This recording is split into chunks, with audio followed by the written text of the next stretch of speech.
স্বাভাবিক এবং অস্বাভাবিক এই দুই মিলিয়েই আমাদের জীবন। এবার এরই মধ্যে এমন কিছু জিনিস হতে পারে যা আপনার জন্য স্বাভাবিক, কিন্তু আমার জন্য হয়তো একেবারেই নয়। আজ শুনবেন ঠিক এমন কিছুই।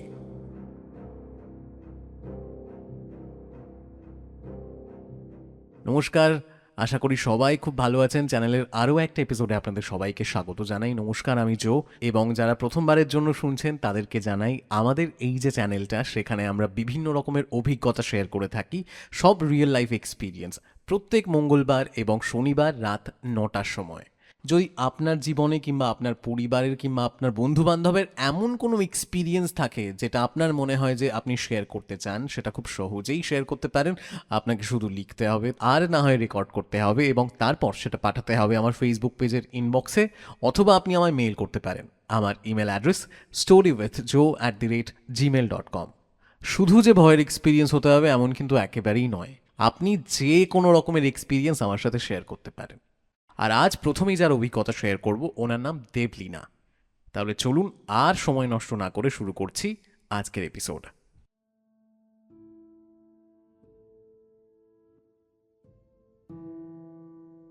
তা দেবলীনা লিখছেন, আমরা 3 বোন, বাবা আর মা, এই হচ্ছে আমাদের পরিবার। আমরা 3 বোন একটা ঘরে শুতাম, আর বাবা মা অন্য একটা ঘরে শুতেন। প্রথমেই বলে রাখি, আমাদের বাড়ির পাশে একটা বিশাল পুকুর ছিল, ইনফ্যাক্ট এখনো আছে। আর ওই পুকুরটা আমার বাবারই পুকুর। বেশ কয়েক বিঘা জমিও ছিল, আর সেই জমির ধান আমরাই নিতাম, কিন্তু সেই জমি ছিল ঠাকুমার নামে। যাই হোক, এবার আসল ব্যাপারে আসি। একদিন রাতের বেলা আমরা 3 বোন ঘুমোচ্ছি, ওই রাত তখন 3টে, 3:30 হবে। হঠাৎ আমাদের ঘরের পেছনে কারোর যেন কান্নার আওয়াজ। সে কেমন কান্নার আওয়াজ আমি ঠিক বলে বোঝাতে পারবো না। মনে হচ্ছে কেউ যেন ওই খুব দুঃখ পেলে যেমন ফুঁপিয়ে ফুঁপিয়ে কাঁদে, ঠিক সেভাবেই আওয়াজটা। আমাদের 3 বোনেরই ঘুম ভেঙে যায় এই আওয়াজে। কিন্তু আশ্চর্যের বিষয় এই যে মা বাবার কোনো হেলদোল নেই, তারা নিজেদের ঘরে দিব্যি ঘুমোচ্ছে। আমি তখন বেশ অনেকটাই ছোট।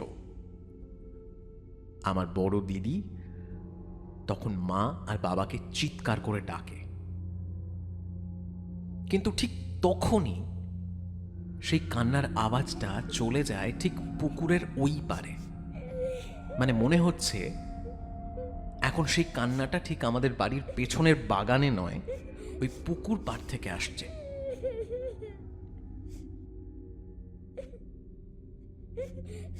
দিদির ডাক শুনে যখন বাবা মা আমাদের ঘরে আসে, তখন ঘটে আরো একটা আশ্চর্য ঘটনা।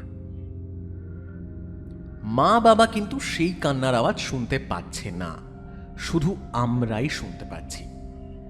মানে আমরা 5 জনই তো জেগে আছি, শুনতে পেলে 5 জনেরই শোনা উচিত। কিন্তু না, বাবা মা কোনোভাবেই শুনতে পাচ্ছে না। তখন বাবা বলে যে ও কিছু না, হয়তো বেড়াল কাঁদছে। আর ঠিক তখনই সেই কান্নার আওয়াজ আবার আমাদের বাড়ির পেছনের বাগানে চলে আসে। এবার যেন আরো জোরালো কান্না, মানে প্রচন্ড কষ্ট হলে কেউ যেমন ভাবে কাঁদে, ঠিক তেমন ভাবে। কিন্তু না, এখনো বাবা মা শুনতে পাচ্ছে না, কিচ্ছু শুনতে পাচ্ছে না। শুধুমাত্র আমরা 3 বোনই শুনতে পাচ্ছি। এমনি করেই একবার বাড়ির পেছনে কাঁদে, তো একবার পুকুরের ওই পারে কাঁদে। এভাবেই চলতে থাকে প্রায় আধ ঘন্টা। কিন্তু যদি বেড়ালি কাঁদবে, তাহলে বাবা মা কেন শুনতে পাচ্ছে না? এই ব্যাপারটা কিন্তু আমাদের খুব ভাবাচ্ছিল।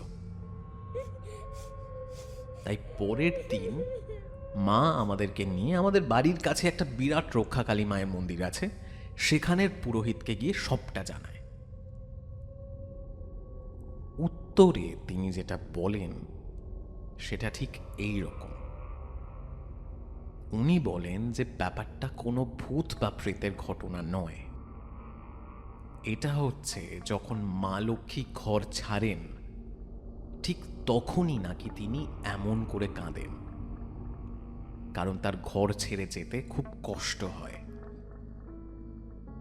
হয়তো তোমাদের সামনে কোনো বিপদ আসছে, তাই একটু সাবধানে থেকো। আর এও বলেন তিনি যে যেহেতু বাচ্চাদের মন, ওরা ছোট, ওরা নিষ্পাপ, তাই শুধুমাত্র তারাই সেই কান্নার আওয়াজ শুনতে পেয়েছে, মা আর বাবা শুনতে পায়নি। কিন্তু জানো দাদা, এই ঘটনা ঠিক 2-1 দিন পরে আমাদের পুকুরে কেউ যেন বিষ ঢেলে দেয়। আর একদিন সকালে ঘুম থেকে উঠে আমরা সবাই দেখি যে পুকুরের সব মাছ মরে একেবারে জলের ওপরে ভাসছে। বড় ছোট সব রকম মাছে পুকুর পুরো সাদা হয়ে আছে। বাবার তো পুরো মাথায় হাত। আর তো আর সেবার সেই জমির ধানও ঠাকুমা কেন যেন বাবার থেকে কেড়ে নিয়েছিল। বাড়িতে কেন যেন পারিবারিক অশান্তি হচ্ছিল।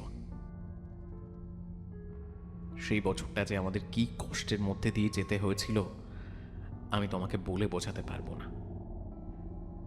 আবার সবকিছু ঠিক করতে বাবার বেশ খানিকটা সময় লেগেছিল। এই ছিল আমার ঘটনা। ধন্যবাদ দাদা, ভালো থেকো।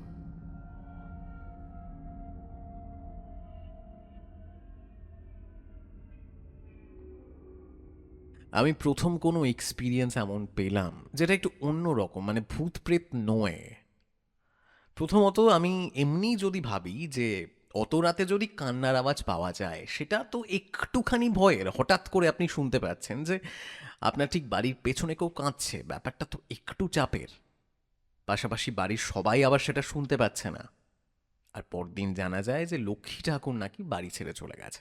আশা করি দেবলিনার পরিবারের এখন সবাই খুব ভালো আছেন। ফাইন্যান্সিয়াল যা সিচুয়েশন এবং যা যা সমস্যা ছিল সব হয়তো ঠিক হয়েছে, এবং পারিবারিক যে অশান্তি সেগুলো হয়তো আর এখন নেই। যাই হোক, এই ছিল দেবলিনার এক্সপিরিয়েন্স। আরও একটা দেবলিনার এক্সপিরিয়েন্স আছে, সেটা কিন্তু বেশ মজার, সেটা আমি অন্য একদিন শেয়ার করব। আর যদি আপনারও কোনো এক্সপিরিয়েন্স থাকে, আপনি জানেন অলরেডি কীভাবে শেয়ার করতে হবে। It's very simple. আপনাকে শুধু লিখতে হবে, তারপর পাঠাতে হবে কোথায়? আমার ফেসবুক পেজের ইনবক্সে।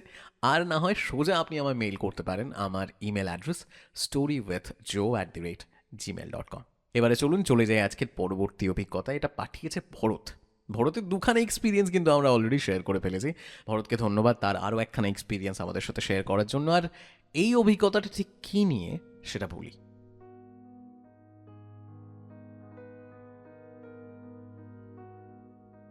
তো ভরত যেভাবে লিখছে, ঘটনাটি আমার বাবা মার থেকে শোনা। আমার বাড়ির পাশে ব্রহ্মপুত্র নদী, আর সেই লোকটার বাড়ি একেবারেই নদীর কাছে। তো সেই লোকটি আর তার ভাই বড়শি দিয়ে মাছ ধরতে গেছে। তো সেই সময় একটা বড় চিতল মাছ ওঠে। তখন সেই লোকটি তার ভাইকে বলে যে তুই এক কাজ করি, মাছটা বাড়িতে দিয়ে আয়, তারপর আবার চলে আয়। তোর ভাই তাই করে, মাছটা নিয়ে বাড়ির দিকে যায়। তো বাড়িতে যাওয়ার যে রাস্তাটা, সেই রাস্তা দিয়ে যখন ওর ভাই যাচ্ছে, তখন যেন ওর ভাইকে কেউ বলে যে ওই মাছটা যেখান থেকে এনেছিস সেখানেই রেখে আয়। তো এই কথা শুনে ভাইটা নজর ঘুরিয়ে দেখে, কিন্তু কাউকেই দেখতে পায় না। আর এরই সাথে ওর ভাই যেই কথাটা শুনতে পায়, এটা একবারই শুনতে পায়। তো তাই ওর ভাই এই ব্যাপারটা নিয়ে আর এত ভাবে না। আর ভাই তখন কতই বা বয়স, 10 থেকে 12, ছোট। তো সেই ভাই বাড়ি আসে, এসে মাছটা রেখে আবার দাদার কাছে যায়। ওই যে দাদা এখনো মাছ ধরছে। তো ভাই আসে দাদার কাছে, তো আবার তারা একসাথে বড়শি দিয়ে মাছ ধরছে। কিন্তু এবারে একটা খুব বড় মাছ আটকে যায়। সেই মাছটা এতটাই বড় যে সেই মাছটা তুলতে খুব কষ্ট হচ্ছিল বড় ভাইয়ের।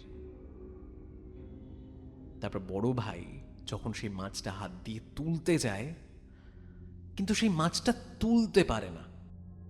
এতটাই বড়, সেই মাছটা তার দাদাকে জলের মধ্যে টেনে নিয়ে যায়।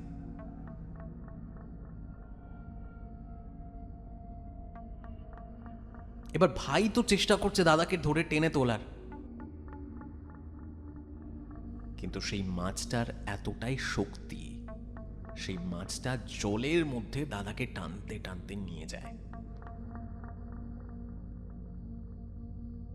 শেষমেশ না পেরে ভাই তার দাদার হাত ছেড়ে দেয়, আর তার চোখের সামনেই সেই মাছটা দাদাকে জলে ডুবিয়ে নিয়ে যায়। ভাই তো তাড়াতাড়ি করে দৌড়ে বাড়িতে এসে সব কথা বলে, এদিকে হইচই পড়ে যায়। কিন্তু বহু খোঁজাখুঁজি করেও তার ভাইকে আর খুঁজে পাওয়া যায় না। 3 দিন পর সেই ভাইয়ের শরীর জলের উপরে ভেসে ওঠে। এবার এই সব কিছুর মধ্যে একটা জিনিস বেশ অদ্ভুত ছিল, সেই দাদার সামনের দাঁতগুলো সব ভেঙে গেছিল। মানে এমনটা হতে পারে যে দাদা এমন কোনো জিনিসের সাথে ধাক্কা খেয়েছিল যেখানে তার দাঁতগুলো লেগে ভেঙে যায়। অনেকেই ভাবে যে ব্যাপারটা অ্যাক্সিডেন্ট, আবার অনেকেই ভাবে যে হয়তো না, একটা মাছের পক্ষে এমন করা নাকি সম্ভব নয়।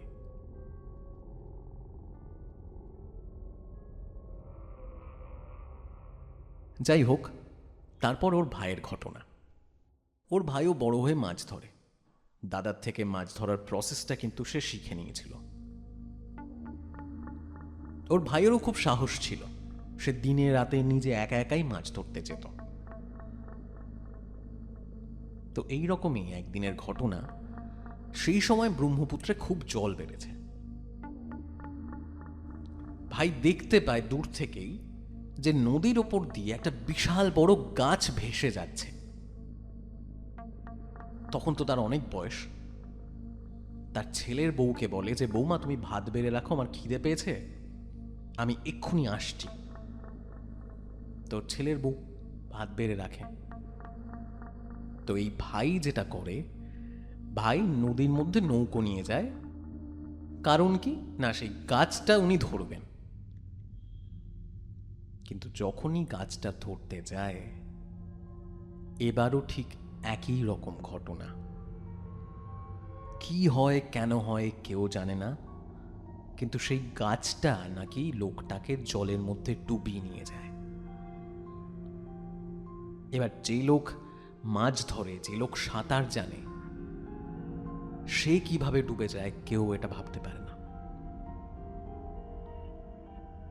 আশেপাশের লোকজন সবাই কম বেশি দেখে যে একটা খালি নৌকো ভেসে রয়েছে, আর আশেপাশে কোনো গাছ বা কিচ্ছু নেই। ঠিক একই রকম ভাবেই ভাইকে নিয়েও অনেক খোঁজাখুঁজি হয়, কিন্তু অনেক দিন খোঁজাখুঁজি করেও ভাইকে আর খুঁজে পাওয়া যায় না। এই যে ভাইয়ের ঘটনাটা, এটা আমাদের চোখের সামনেই দেখা। ও আচ্ছা, আরও একটা জিনিস মেনশন করে দিই, এই যে ভাই, এই ভাই যখন নাকি রাতের দিকে মাছ ধরতে যেত, সে মাছ ধরার আগে মাছ যেখানে ধরা হতো সেই জায়গায় নাকি লোকটা পুজো দিত। মানে ওই ভাইয়ের সাথে নাকি এমন অনেক কিছুই হয়েছে যেগুলো বেশ অস্বাভাবিক। একদিন নাকি এমন হয়েছিল যে এই ভাই মাছ ধরছে, হঠাৎ করে দেখতে পায় একজন বুড়ি মহিলা সাদা শাড়ি পরে দূর থেকে তার দিকে ছুটে আসছে, তারপর হঠাৎ করেই গায়েব। মানে এই ভাই অনেক কিছুই জানত, এই সব কিছুই কিন্তু ওনার মুখ থেকেই শোনা। তাই এই ছিল ঘটনা। প্রথমে দাদা ডুবে মারা যায়, আর তারপরে ভাই, সেও ঠিক একই রকম ভাবেই ডুবে মারা যায়।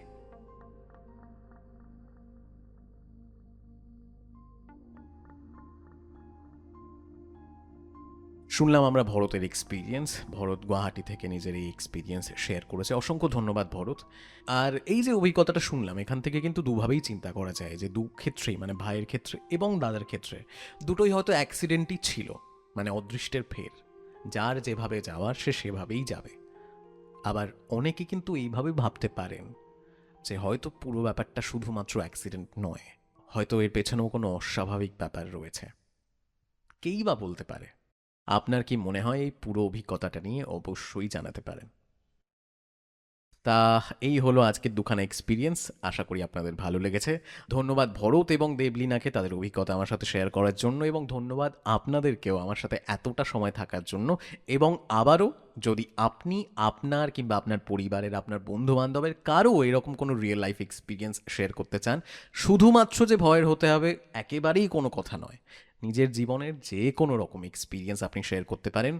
আপনাকে শুধু লিখতে হবে, আর না হয় রেকর্ড করতে হবে, আর তারপর সেটা পাঠাতে হবে আমার ফেসবুক পেজের ইনবক্সে, অথবা আপনি আমায় সোজা মেল করতে পারেন। আমার email address story with joe@gmail.com। সমস্ত ডিটেলস কিন্তু আপনি পেয়ে যাবেন ডেসক্রিপশনে। তাহলে আজকের মতো গল্প আড্ডা এখানেই শেষ করছি। আপনারা সবাই খুব ভালো থাকুন, নিজের খেয়াল রাখুন, পরিবারের খেয়াল রাখুন, এবং কোনোভাবেই নিজের শরীর খারাপ হতে দেবেন না। আপনাদের সবার সাথে দেখা হচ্ছে পরের এপিসোডে। Thank you so much.